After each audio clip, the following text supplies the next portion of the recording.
Kailas Shinde sir यांच्या सूचनेनुसार आपण नवी मुंबई महानगरपालिका स्वच्छ सर्वेक्षण 2024 अंतर्गत अभियान जे सफाई अपनाओ आणि बीमारी भगाओ या अंतर्गत या मोहिमेअंतर्गत आपण जे पाणीचे सॅम्पल दररोज नवी मुंबई महापालिका क्षेत्रामध्ये साधारण 110 सॅम्पल आपण सर्व क्षेत्रामध्ये घेत होतो, आतापर्यंत घेतो दररोज.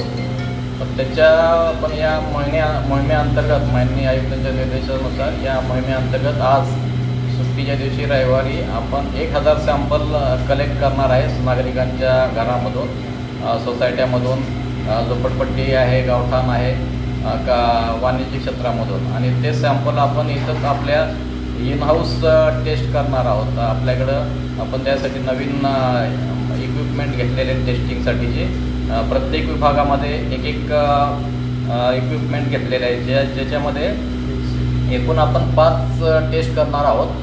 तर त्याच्यातल्या 4 टेस्ट आपण इथं इन हाऊस करतो आहे आणि एक आपण आता कोलायची लॅबला बाहेरच्या लॅबला देऊन त्याच्या टेस्ट करणार आहे. याच्यामध्ये आपण टर्बिडिटी तपासतो आहे, pH तपासतो आहे, TDS चेक करतो आणि क्लोरीन, रेसिड्युअल क्लोरीन, या 4 टेस्ट आपण आता करतो इथं सगळीकडं. आणि सर्व विभागामध्ये आपण हे आता नेरूळमध्ये आपण आहे लॅबमध्ये, अशा सर्व विभागामध्ये आपण हे टेस्टिंग सध्या सुरू आहे.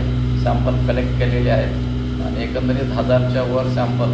आणि ते सर्व विभाग प्लस मुख्य जलवाहिनी ज्याच्यामधून पाणी येतं, ट्रीटमेंट प्लॅन्ट आपला WTP आहे ठोकरपाडाला, त्या ठिकाणी सॅम्पल घेऊन आपण या टेस्ट करत आहोत, जेणेकरून आपल्याला पाण्याची आपल्या गुणवत्ता लक्षात येईल आणि गुणवत्ता मग चांगली ठेवण्यासाठी आपल्याला त्याची मदत होईल. त्याच्यामध्ये गुणवत्ता चांगली राखण्यासाठी जे काय आणखी काय करायला लागेल ते आपण करणार आहेत, जेणेकरून नागरिकांचं आरोग्य, पाणी त्यांना स्वच्छ आणि चांगल्या गुणवत्तेचं पाणी मिळेल आणि नागरिकांचं, महापालिकेच्या नागरिकांचं आरोग्य चांगलं राहायला मदत होईल.